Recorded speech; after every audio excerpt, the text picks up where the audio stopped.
আমাদের সর্বশেষ অবস্থান, আমাদের দাবি আদায় না হওয়া পর্যন্ত আমরা ক্লাসে যাচ্ছি না, আমরা কোনো রকম একাডেমিক কার্যক্রমে যাচ্ছি না এবং সকল ধরনের কার্যক্রম থেকে আমরা নিজেদেরকে সরিয়ে রাখবো। আমরা তো আসলে প্রশাসনের বিরুদ্ধে যেতে পারবো না, আমরা তো প্রশাসনকে উল্টা বল প্রয়োগ করতে পারবো না। আমরা যেটা করতে পারবো যে আমাদের উপর যতটুকু বল প্রয়োগ করবো আমরা সেটা সহ্য করে যাব, কিন্তু আমরা হল ছাড়বো না।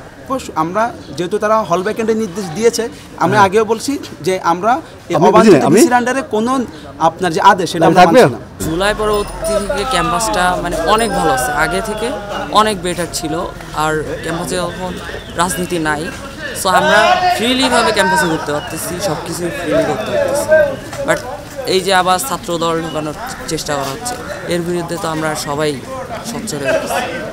এবং আপনি হয়তো দেখবেন কুয়েটে 5,500 স্টুডেন্ট রানিং আছে, সো সবাই এই রাজনীতির বিরুদ্ধে। এবং বর্তমান আমাদের যে ভার্সিটি প্রশাসন আছে সবাই এর বিরুদ্ধে। হয়তো ছাত্র দলে যারা মানে সাপোর্ট করে প্রোপাগান্ডা আছে 20-30টা স্টুডেন্ট জাস্ট এর পক্ষে আছে, আর সবাই কিন্তু এর বিরুদ্ধে। আপাতত আমরা তো বর্তমান প্রশাসনকে অবাঞ্ছিত ঘোষণা করছি, সো সেই হিসেবে আমরা প্রশাসনের এই দাবির সাথে একমত না, কারণ প্রশাসন আমাদের নিরাপত্তা দিতে পারে না।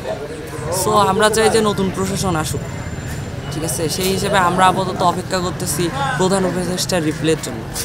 আমরা যে স্মারকলিপি প্রদান করছি তার রিপ্লের জন্য আপাতত অপেক্ষা করতেছি। এই তো কালকে সন্ধ্যার দিকে ডিসিশন দিচ্ছে যে আমাদের চলে যাওয়া লাগবে সাবদের মিটিং থেকে, বলছে আজকে 10টার মধ্যে হল ছেড়ে দেওয়া লাগবে, এর জন্য চলে যাওয়া লাগছে আর কি। এখন প্রায় 9টা বাজে, আরেক ঘন্টার মধ্যে তো এমনিও বের হয়ে যাওয়া লাগবে, এই জন্য চলে যাচ্ছে। আর পুরো ঘটনা তো আপনারা জানেন, 18 তারিখ থেকে কী হয়েছে। 18 তারিখে একটা হামলা হয়েছিল, সন্ত্রাসী হামলা এরকম টাইপের। তো এখন এর পরিপ্রেক্ষিতে আমরা স্টুডেন্টরা, আমাদের জুনিয়ররা, আমাদের সিনিয়র ব্যাচ, আমাদের জুনিয়ররা মিলে দাবি জানিয়েছে অনেকগুলো।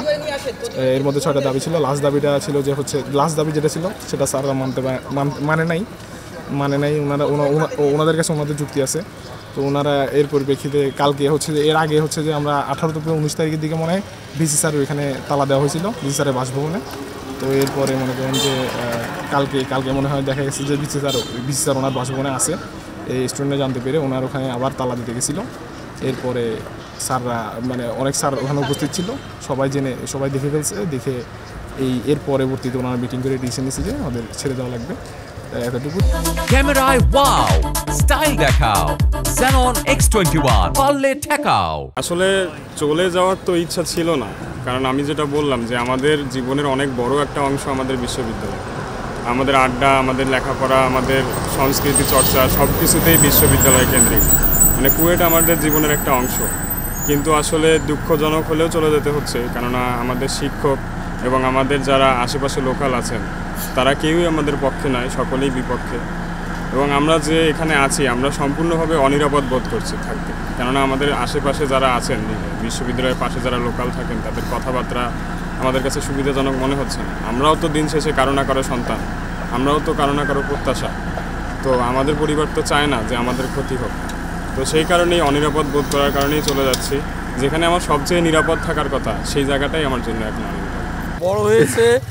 তাকে মানুষ করার জন্যই তো আমি মানে তাকে উচ্চশিক্ষার জন্য পাঠিয়েছি সর্বস্ব ত্যাগ করে।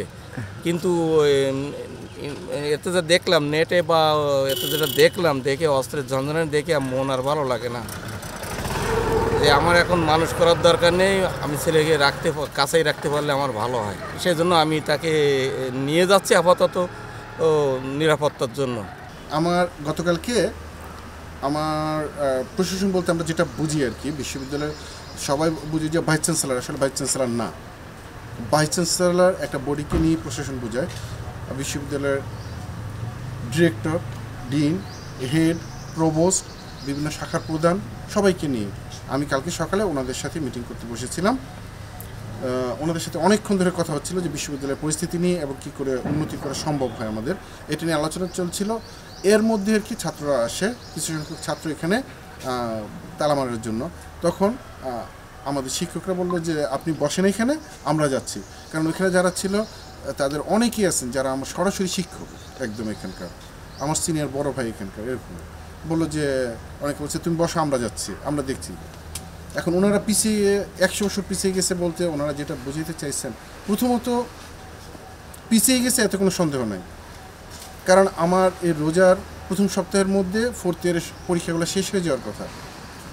সুতরাং এখানে তো আমার এই 4th ইয়ারের একটা একাডেমিক ক্যালেন্ডারের গ্যাপ তৈরি হয়ে গেছে, এদিক দিয়ে পিছাচ্ছে।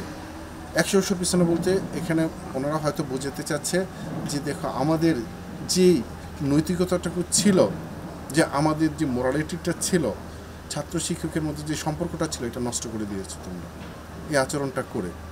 এখন এই আচরণটা আর তোমরা করো না, কারণ এই আচরণটা মানুষের কাছে খারাপভাবে মেসেজ যাচ্ছে। সুতরাং ওনারা ওই সেন্সে হয়তো বলেছেন যে 100 পিছিয়ে দিচ্ছে, কারণ বিশ্ববিদ্যালয়টা এই পর্যায়ে নিয়ে আসতে ওনাদের অক্লান্ত পরিশ্রম ছিল। আমরা 10টা বলেছি যে ছাত্ররা যেন হল থেকে চলে যায়, কিন্তু প্রথমে যেটা হচ্ছে যে আমাদের ছাত্র আসলে ম্যাক্সিমাম ছাত্র আগেই চলে গিয়েছে, অল্প কিছু সংখ্যক ছাত্র আছে। তারপর যেহেতু অল্প কিছু সংখ্যক ছাত্র আছে, এদের সিকিউরিটিটা দেখার জন্যই আমরা হল ভ্যাকেন্ট করেছি, অন্য কোনো ইস্যু না। কারণ যেহেতু আমাদের দেয়ালটা অরক্ষিত, আর এলাকার লোকের সাথে যেহেতু ছাত্রদের একটু ভালো ইয়ে হয়েছে, যে তাই যাতে এলাকার লোকজন কোনো কারণে আবার এদের উপর ক্ষিপ্ত না হয়। হলের ডাইনিংগুলো বন্ধ হয়ে যাচ্ছে, এদের খাওয়ার জন্য বাইরে যেতে হবে, এই কারণেই যে ছাত্রদের সিকিউরিটিটা দেখার জন্যই মেনলি আমরা হলটা ভ্যাকেন্ট করেছি।